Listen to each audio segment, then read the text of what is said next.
भारत के गौरव आज दया के पात्र हो क्यों। कोणार्क कोणार्क कोणार्क कोणार्क। सैकड़ों साल पहले की बात है। पुरातात्विक दस्तावेज के तौर पर संग्रहित पुस्तक मादला पांजी और बाया चकड़ा में उल्लेख है कि 13वीं सदी में गंग वंश के राजा लांगुला नरसिंहदेव ने इस सूर्य मंदिर का निर्माण करवाया था। नरसिंहदेव युद्ध में बड़े प्रवीण और शक्तिशाली थे और मात्र 18 साल की उम्र में वे अपने पिता राजा अनंग भीम देव की विशाल सेना के प्रधान सेनापति नियुक्त कर दिए गए थे।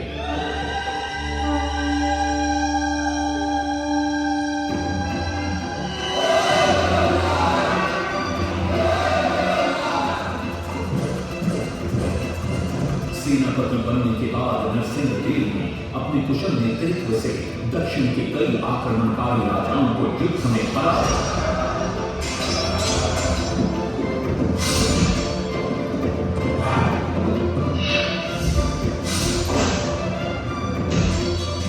और उनके राजकोष पर कब्जा कर लिया।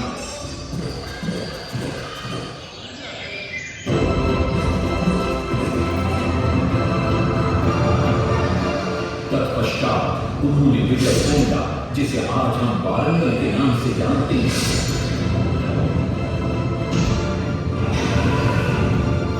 के काकतीय वंश के राजा गणपति को परास्त किया और उनके राजकोष पर भी कब्जा कर लिया। 3 वर्षों तक निरंतर युद्ध के पश्चात जब वे बहुत सारी धन संपदा लेकर कलिंग लौटे तो राजमहल में उनका भव्य स्वागत हुआ।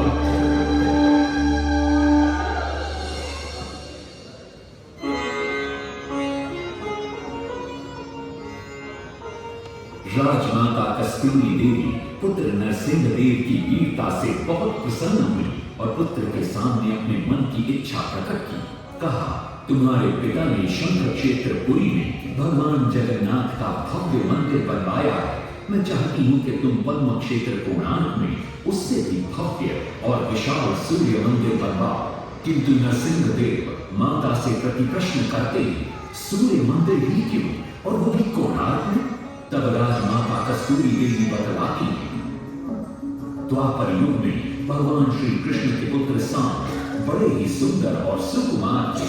वो नारद मुनि को चिढ़ाया करते थे। एक दिन नारद मुनि ने सांब को सबक सिखाने की योजना बनाई और उन्होंने सांब की सुंदरता की प्रशंसा कर उन्हें गोपियों के साथ जल क्रीड़ा करने को उकसाया। वहीं दूसरी तरफ भगवान श्री कृष्ण को जाकर कह दिया कि सांब अपनी मां समान गोपियों के साथ जल क्रीड़ा कर रहा है। श्री कृष्ण इस बात से बहुत क्रोधित हो जाते हैं और वे सांब को श्राप दे देते हैं, जिस सुंदरता का तुम्हें अभिमान है वो तत्क्षण नष्ट हो जाए। सांब को क्रोध हो जाता जब सांब राजमहल लौटते हैं और मां चांद देवी को ये पता चलता है कि पिता श्री कृष्ण के श्राप की वजह से सांब की ये अवस्था हुई, तो सारी रानियां क्रोधित हो जाती हैं। नारद जी को बुलाया जाता है। वे रोग मुक्ति का उपाय बतलाते हैं। वे कहते हैं, सूर्य की पहली किरण उग्र देश के एक कोण पर पड़ती है जिसका नाम कोणार्क है। सांब को वहीं जाकर सूर्य की आराधना करनी होगी।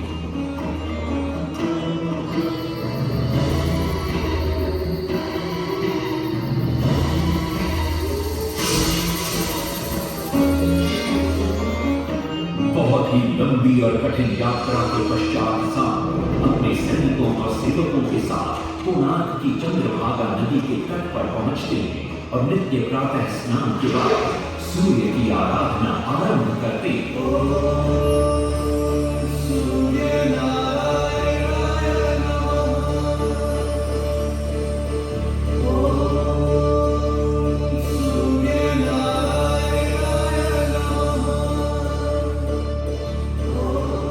अन्न जल त्याग कर 12 साल की कठिन तपस्या तपस्या के बाद सूर्य देव प्रसन्न होकर प्रकट होते और शाम को रोग मुक्त होने का वरदान देते। पुत्र, आज रात्रि के चतुर्थ प्रहर में स्नान करते समय नदी के तल में तुम्हें एक वस्तु मिलेगी, वो मेरा ही प्रतिरूप होगी। उसका स्पर्श पाते ही तुम इस कोढ़ रोग से मुक्त हो जाओगे। स्नान के पश्चात शाम जब नदी से बाहर आते तो वो रोग मुक्त हो चुके होते। उनके हाथ में एक छोटा सा पत्थर, उनके सुंदर और सुकुमार शरीर को देखकर सारे अनुचर और सिपाही प्रसन्न होते। शाम उस पत्थर को वहीं स्थापित कर एक छोटा सा मंदिर बनवाते। लेकिन जब उन्हें ज्ञात होता है कि सूर्य पूजा का विधि विधान यहाँ किसी को पता नहीं है तो वे चिंतित हो जाते। वे ध्यान में बैठते, सूर्य देव पुनः प्रकट होते और शाम के पूछने पर बतलाते कि दूर पश्चिम में साक्य देश के माता ब्राह्मण पूजा की विधि विधान जानते। शाम साक्य देश की ओर निकल पड़ते, जो आज का ईरान है। महीनों की लंबी यात्रा के बाद शाम 18 मादा ब्राह्मण परिवारों को साथ लेकर कोणार्क लौटते हैं और सूर्य मंदिर में पूजा शुरू हो जाती है। राजमाता कस्तूरी देवी नरसिंह देव को बतलाती है कि विवाह के कई वर्षों बाद तक जब हम निसंतान थे, मैंने भी उस सूर्य मंदिर में पूजा अर्चना की और तुम पुत्र रूप में मुझे प्राप्त हुए। माता की बात सुनकर नरसिंह देव मां को कोणार्क में संसार का सबसे भव्य और विशाल मंदिर बनाने का वचन देते। सदाशिव सामंतराय महापात्र, जो शिवई सांतरा के नाम से लोकप्रिय थे, वे अपने सहयोगी बीसू महाराणा के साथ मंदिर का प्रतिरूप बनाते और नरसिंह देव के समक्ष प्रस्तुत करते। नरसिंह देव मंदिर का प्रतिरूप देखकर अभिभूत हो जाते और शीघ्र मंदिर निर्माण कार्य आरंभ करने का आदेश देते। दूर से बड़े-बड़े पत्थर लाए गए, जितने पत्थर डाले गए सारे टूट गए। आग को डाला, उसमें डाले गए, नहीं पता डाला, सारे टूट गए। सिर्फ एहसान तेरा हुए परेशान, किस विधि मंदिर बने। सिर्फ एहसान तेरा हुए परेशान, किस विधि मंदिर बने। एक दिन वे चिंतामग्न कोणार्क लौट रहे थे, तभी उन्हें प्यास महसूस हुई। उन्हें पास ही में एक कुटिया दिखाई पड़ती है, जहाँ एक बूढ़ी औरत से उनकी भेंट होती है। शिवई सांतरा पानी मांगते हैं। बूढ़ी औरत पानी के साथ गरम गरम भोजन भी लेकर आती है। वे थाली के बीच में हाथ डालते हैं, जिससे उनका हाथ जल जाता है। तब वो बूढ़ी औरत मुस्कुराकर कहती है, तुम तो शिवई सांतरा की तरह बीच से भोजन उठाकर खा रहे हो। ये सुनकर शिवई सांतरा को अपनी भूल का एहसास होता है। माता रामचंद्र ने उपाय सुझाया, समझे शिवई सांतरा।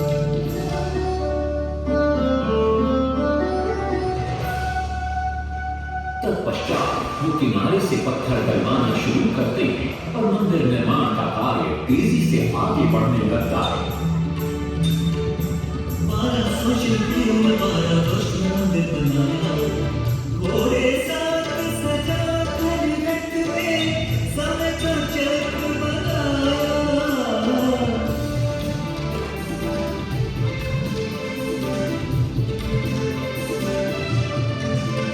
दूसरी तरफ कलिंग के उत्तर के राज्यों के नवाबों के बार बार राज्य पर आक्रमण हो रहे थे। इन आक्रमणों से क्रोधित होकर नरसिंह देव अपनी विशाल सेना को लेकर युद्ध के लिए निकल पड़े।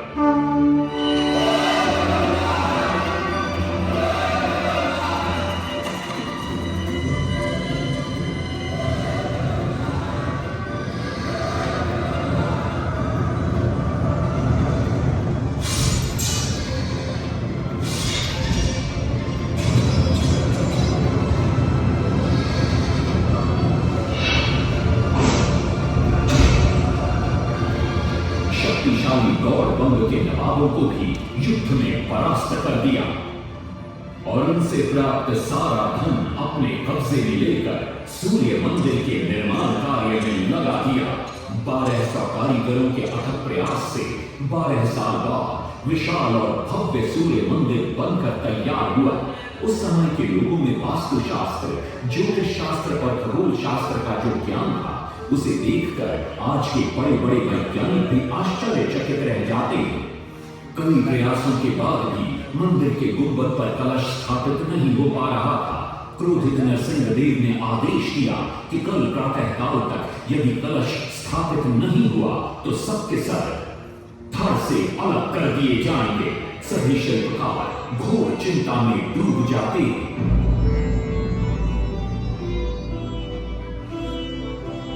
दूसरी तरफ मुख्य शिल्पकार बीसू महाराणा का 12 साल का बेटा धर्मपद सूर्य मंदिर के प्रतिरूप पर कलश बिठाकर प्रसन्न होता है और मां के सामने अपने पिता से मिलने की इच्छा व्यक्त करता है। मां अपने बागीचे के बेर पोटली में बांध कर देती है और कहती है, अपने कुत्ते बलिया को साथ लेकर कोणार्क जा।